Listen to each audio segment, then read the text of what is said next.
Ahora sí. Buenas tardes, hermanos. Vamos a proceder a explicar la clase que corresponde en el calendario de la Escuela Dominical para esta semana. Estamos en una unidad muy interesante que responde a la pregunta ¿por qué necesito a la iglesia? Muchas veces nos encontramos por ahí a personas que dicen yo no necesito ir a la iglesia para ser religioso o para ser cristiano, yo la religión la llevo yo mismo, y toda una serie de frases que el habla popular ha creado para de alguna forma justificar su no incorporación con una iglesia cristiana.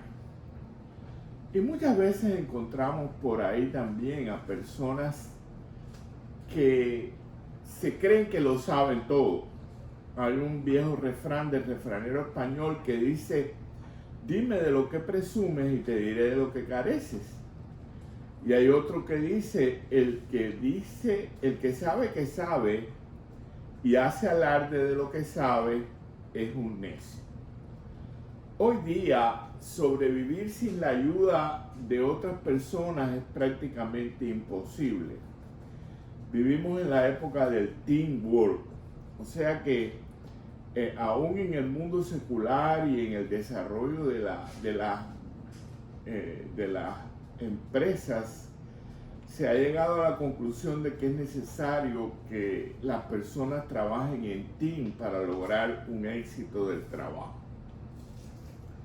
La iglesia fue creada para fomentar el apoyo y la ayuda entre sus miembros. Así lo fomenta la obra del Espíritu Santo. El Espíritu Santo obra en nosotros para apoyar a los que necesitan de nuestras fuerzas para poder continuar su trabajo. Dios nos ha unido en la iglesia para cumplir la misión que Él tiene con el mundo. Para trabajar en este tema acerca de la importancia del apoyo de la iglesia, nos vamos a basar en el capítulo 4 de la carta del apóstol Pablo a los Efesios.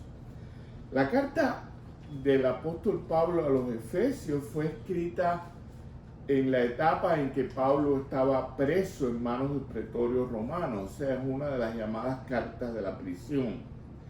Y es una epístola netamente pastoral en la que Pablo afirma los conceptos fundamentales de la unidad de la iglesia.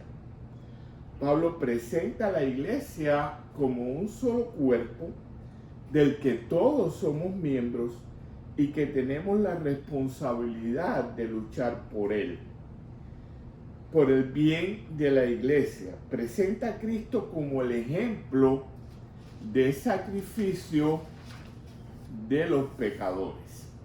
O sea, que independientemente de las circunstancias en que nosotros estemos o en el momento histórico que estemos viviendo, debemos vivir como es digno de la vocación a la que hemos sido llamados. Vamos a ver qué dice Efesios 4, los versos del 1 al 4.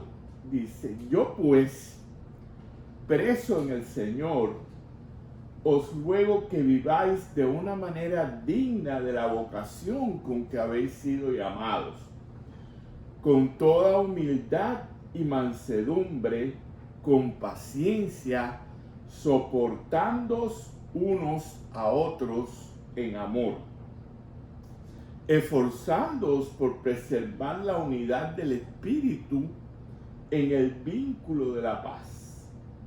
Hay un solo cuerpo y un solo espíritu, así como también vosotros fuisteis llamados a una misma esperanza en vuestra vocación. O sea, que la salvación no es el fin de nuestra experiencia con Cristo, sino es más bien el comienzo de una vocación y un estilo de vida que continúa en nosotros hasta que el Señor nos llame a su presencia. Pablo hace un énfasis en cómo deben ser las relaciones con nuestros semejantes en el seno de la iglesia. Y dice él en el verso 2, con toda humildad y mansedumbre, soportándoos los unos a los otros. Así que nosotros debemos mantener un vínculo de buenas relaciones con los hermanos de la iglesia. Dice un dicho que no somos moneditas de oro para caerle bien a todos, y sabemos que de la iglesia formamos parte de diferentes personas que venimos de diferentes hogares, diferentes culturas, a veces hablamos hasta diferentes idiomas, pero eso no quiere decir que esto altera la unidad de la iglesia que está establecida por la unidad del Espíritu Santo y que debe ser con toda humildad y mansedumbre. O sea que nosotros debemos ser humildes y ser mansos en la práctica de nuestras relaciones en el seno de la iglesia. Y esto se adquiere en la medida que vamos madurando en el conocimiento del Señor y en el crecimiento del Espíritu Santo. No todos los que formamos parte de la iglesia tenemos el mismo crecimiento, puesto que algunos porque no hemos nacido todos de nuevo en el mismo tiempo y no tenemos todos la misma experiencia de crecimiento. Pero la unidad de la iglesia es un don que Dios nos da a través del Espíritu Santo. Después, Pablo continúa, dice en el verso 3, esforzándonos por preservar la unidad del Espíritu en el vínculo de la paz. O sea que el vínculo que nosotros debemos mantener como hijos de Dios en el seno de la iglesia debe ser dentro de la paz de Cristo. En la iglesia siempre tiene que reinar la paz de Dios. Y nosotros debemos mantener en medio de nuestra diversidad, debemos mantener esa unidad del Espíritu en Cristo. Los dones que Dios nos da, o sea, los dones que el Espíritu Santo pone en nosotros, una vez que nosotros reconocemos a Jesucristo como nuestro Salvador y comenzamos a vivir la vida cristiana, son los que nos ayudan a mantener la unidad del Espíritu. O sea que Dios mantiene la unidad de la iglesia por medio de los dones que Él concede a cada uno de sus hijos para que puedan desempeñar las diferentes funciones en el seno del cuerpo de Cristo. Vamos a ver qué nos dicen los versos del 11 al 13. Dice, y dio a algunos el ser apóstoles, a otros profetas, a otros evangelistas, a otros pastores y maestros, y a fin de capacitar a los santos para la obra del ministerio, para la edificación del cuerpo de Cristo, hasta que todos lleguemos a la unidad de la fe y del conocimiento del Hijo de Dios, a la condición de un hombre maduro, a la medida de la estatura de la plenitud de Cristo. O sea, que los dones son la capacidad que Dios pone en nosotros para administrar la iglesia.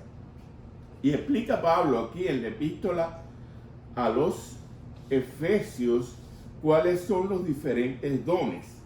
Unos son apóstoles, otros profetas, otros evangelistas, otros pastores y maestros.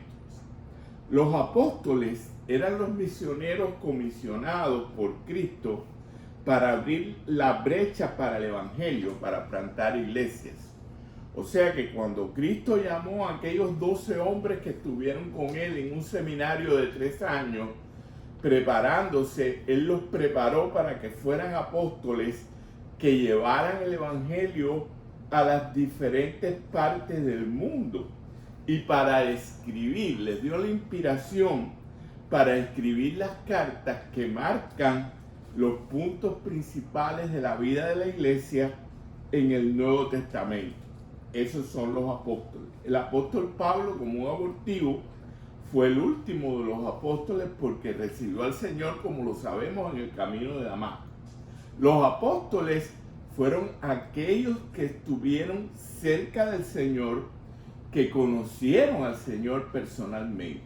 Ningún otro apóstol que se constituya después de que Jesucristo estuvo en la tierra es legítimamente apóstol, según lo confirman las Escrituras.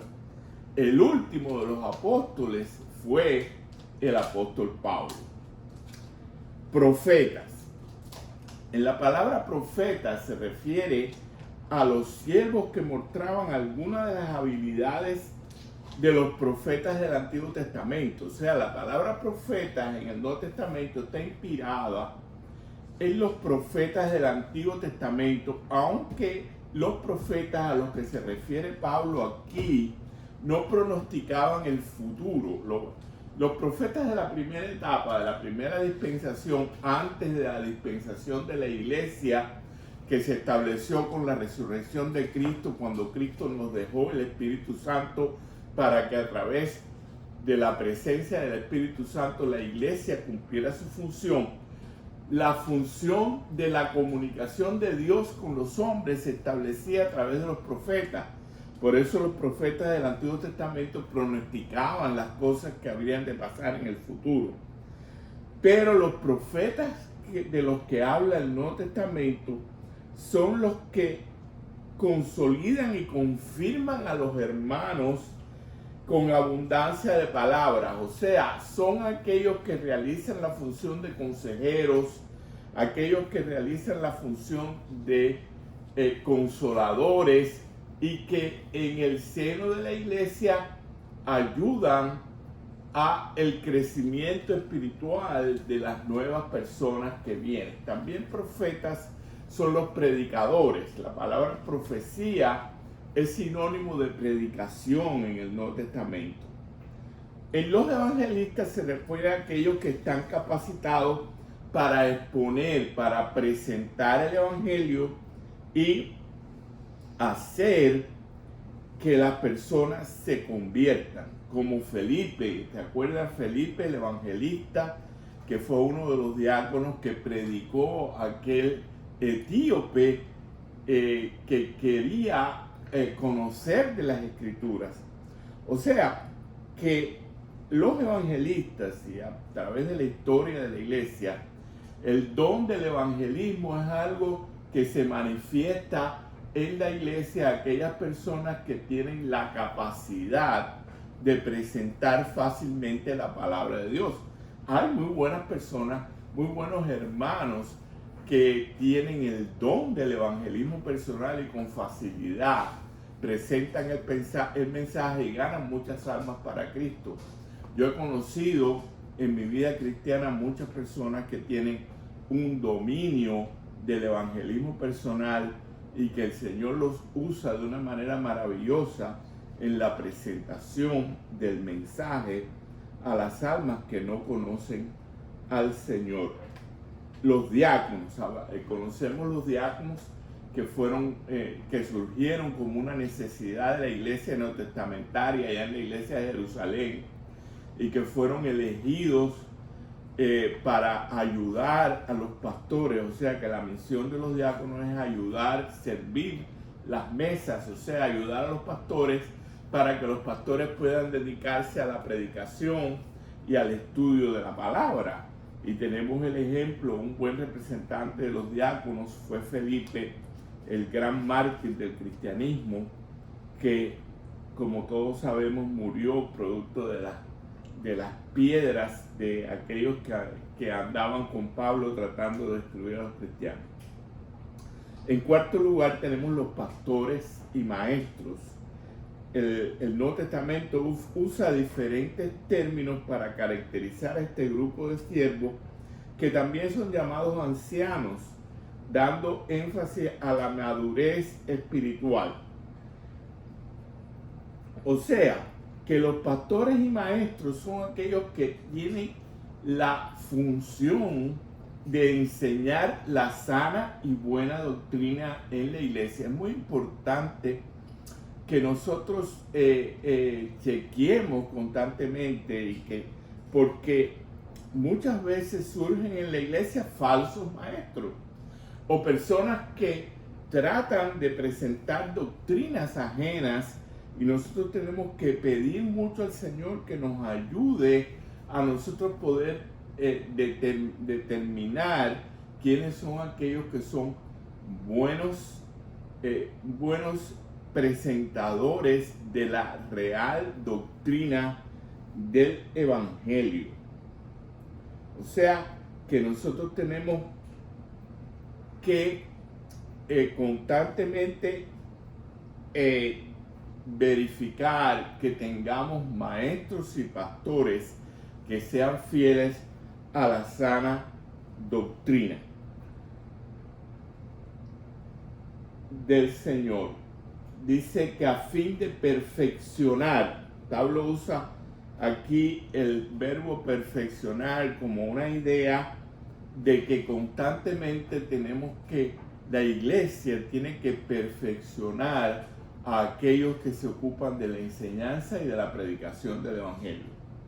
Es muy importante que la iglesia constantemente esté entrenando y esté mirando que los que tienen en sus manos la enseñanza sean hombres de sana doctrina, hombres de Dios, que lo hagan con el propósito de desarrollar el ministerio que Dios les ha dado. O sea que este es un don muy importante. Existen además otros dones que a través de la historia de la iglesia se han desarrollado. El don de la música siempre es importante. Desde la iglesia de Jerusalén y en la iglesia y en el templo de Jerusalén, antes de la venida de Jesucristo, existían los levitas y los hijos de Coré, que eran los que se encargaban de la música en el templo. Y el mismo rey David es un ejemplo del ministerio musical dentro de la iglesia, porque muchos de los salmos de David eran cantados durante la liturgia del culto judío. Después, más tarde, han continuado, y todavía hoy en la música cristiana es algo muy importante en la parte de la alabanza y en la preparación del pueblo de Dios para la adoración. Y tenemos que ser muy cuidadosos en aquellos que tienen este don y que practican este don en la iglesia, que sean personas llenas del Espíritu y que tengan un buen testimonio delante de los hombres. Todos los poseedores de los dones contribuyen a la unidad de la fe y la edificación del cuerpo de Cristo. ¿Cómo puedes usar tus dones para fortalecer a la iglesia? Vamos a ver qué nos dice Efesios 4, del 14 al 16.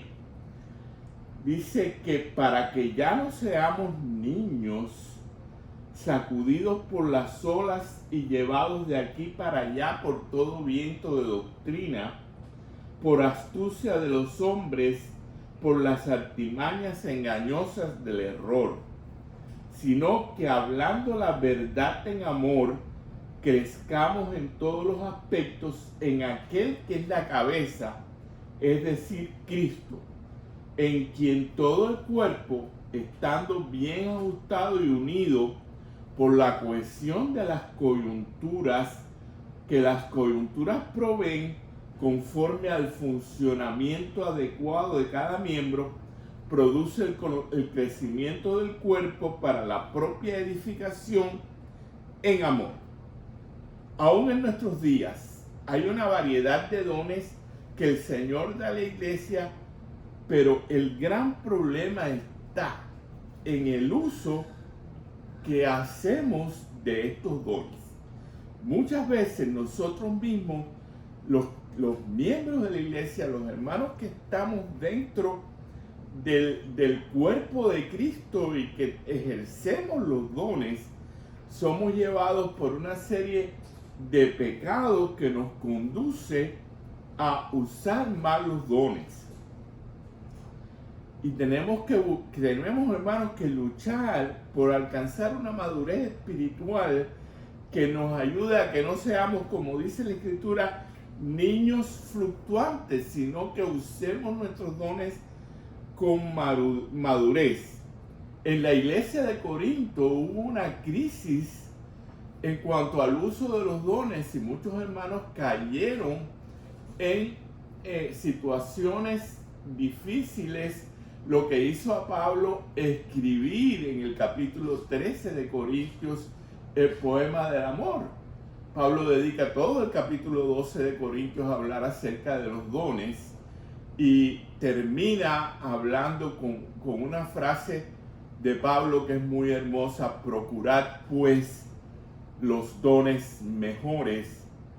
Y después empieza: si yo hablase lenguas humanas y angélicas, si no tengo amor, vengo a ser como metal que resuena o címbalo que retiñe. O sea que una base para el uso correcto de los dones en el seno de la iglesia es la práctica del amor de Cristo. Cuando somos maduros espiritualmente y cuando ejercemos el amor, entonces es que nuestro trabajo en la iglesia tiene éxito. Es muy importante para el crecimiento saludable de la iglesia la buena práctica de los dones. Muchas veces hay hermanos que no usan correctamente sus dones. Hay predicadores que son egoístas en el uso del púlpito y no dan la oportunidad a otros hermanos que tienen el don por problemas de celo. A veces hay maestros que se creen que son dueños de su clase y no permiten que otros hermanos que tienen en su corazón el deseo de participar y de aprender. Es una cosa muy importante que los que tenemos dones somos responsables de formar los que en el futuro nos van a sustituir a nosotros, hermanos. Nosotros tenemos que estar mirando siempre dentro de nuestro grupo cuáles son aquellos hermanos que el Espíritu Santo está tocando con ese don que nosotros tenemos, para que ellos se preparen y ellos en el futuro nos puedan sustituir, porque ahí es donde está el crecimiento y el desarrollo de la iglesia. Yo doy gracias a Dios, porque en nuestra iglesia veo que hay muchos jóvenes dentro del ministerio de la música que se están preparando, porque quién sabe si en el futuro esos hermanos van a ser los que van a tener el control de la música de nuestra iglesia. Yo sueño con que nuestra iglesia tenga una orquesta preciosa y que tenga un coro quizás como el del tabernáculo del Brooklyn, ¿verdad? A veces soñar no cuesta nada, pero nuestra función es alimentar a estas a estos retoños que vienen en el ejercicio de sus dones y ayudarlos a ellos a crecer espiritualmente, para que el día de mañana ellos sean las columnas fuertes de la iglesia que nos sustituyan a nosotros. Debemos tener la suficiente inteligencia espiritual para que nosotros podamos estar alerta contra cualquier intento del maligno de manipular los dones espirituales. No podemos caer, hermanos, en ningún momento en celos profesionales, ni en orgullo o egoísmo que no nos permita dar la oportunidad a los demás, y tenemos que practicar el amor y estar alerta para que el Espíritu Santo nos muestre quiénes en nuestro grupo tienen las cualidades para sustituirnos, y procurar a esos jóvenes que vienen despuntando, tratar de que ellos tengan las mejores cualidades para que nos puedan superar y para que nos puedan sustituir en el futuro. Es muy importante la búsqueda de Jesús. El verso 16 ya vimos que establece las prioridades. Dice, en todo el cuerpo, estando bien ajustado y unido. Se refiere Pablo aquí a cómo el cuerpo de Cristo debe crecer por la cohesión. Dice que usa la imagen de las coyunturas. Las coyunturas son las articulaciones que unen al cuerpo de Cristo, y procurar a los jóvenes que vienen despertando con cualidades para que ellos puedan crecer en ellas. Hay tres prioridades muy importantes que nosotros tenemos que trabajar en el ejercicio de los dones. Primero que todo, tenemos que ayudar a cada una de estas personas que quiere trabajar y que quiere usar su don en la iglesia, lo importante que es la búsqueda de Jesús. En la medida que nosotros imitemos al Maestro, en la medida que nosotros querramos ser como Él, vamos a ser mejores en el ejercicio de nuestros misterios. En segundo es tomar en serio la práctica del don. Es muy triste cuando puedo chequear clases de la escuela dominical y veo que hay maestros que se enfrentan a sus grupos sin estar preparados para dar su clase. Cuando veo que hay hermanos que están botando el don que Dios les ha dado. Hermanos, tenemos que tomar nuestro don con seriedad. Y que sea un esfuerzo supremo cada día lo que nosotros hacemos para lograr hacer lo mejor para el Señor. Hay que tomar en serio la práctica de nuestros dones y que sea un ejercicio coordinado y comprensivo. No importa, a veces, hay veces que hay iglesias que por los problemas étnicos caen en discriminación y tratan de limitar a hermanos por su nacionalidad o por la lengua que hablan o por la raza. Hermanos, delante del Señor todos somos iguales.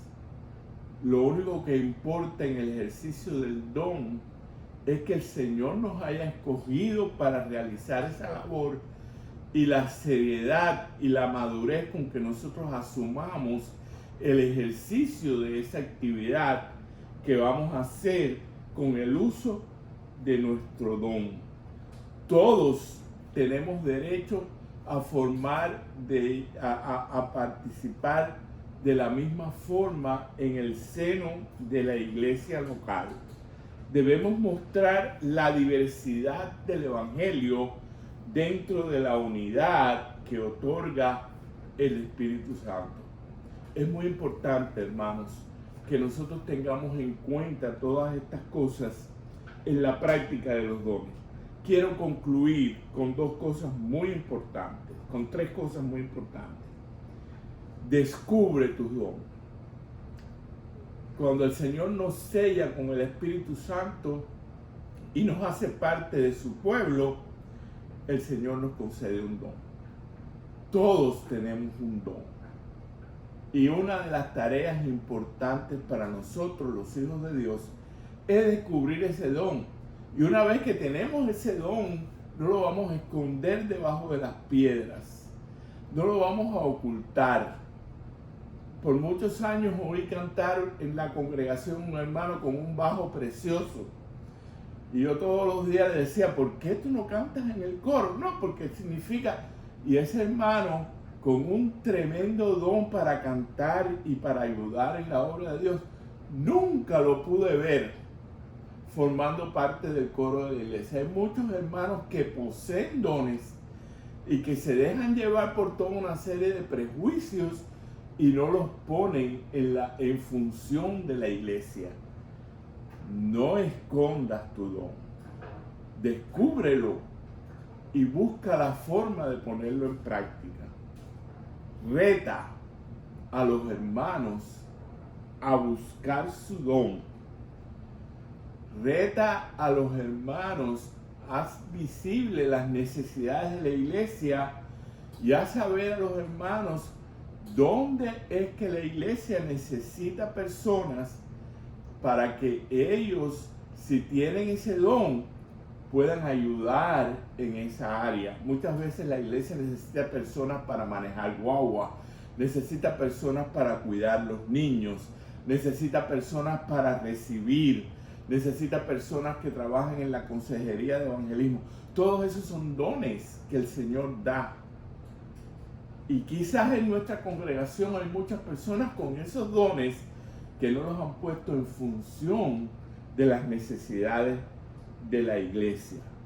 Y la última cosa es practica. Usa tu don. Entrénate para que cada día seas mejor en el ejercicio de ese don que Dios te ha dado. Queremos terminar, hermanos, dando gracias a Dios por todos aquellos que usan sus dones y que cada día se sacrifican en beneficio de la iglesia y del crecimiento del cuerpo de Cristo que Dios nos ha puesto aquí en Oreb. Y quiero terminar con las palabras del gnólogo para que nosotros las hagamos nuestras. Yo quiero trabajar por el Señor, confiando en su palabra y en su amor. Quiero yo cantar y orar y ocupado siempre estar en la viña del Señor. Que el Señor les bendiga.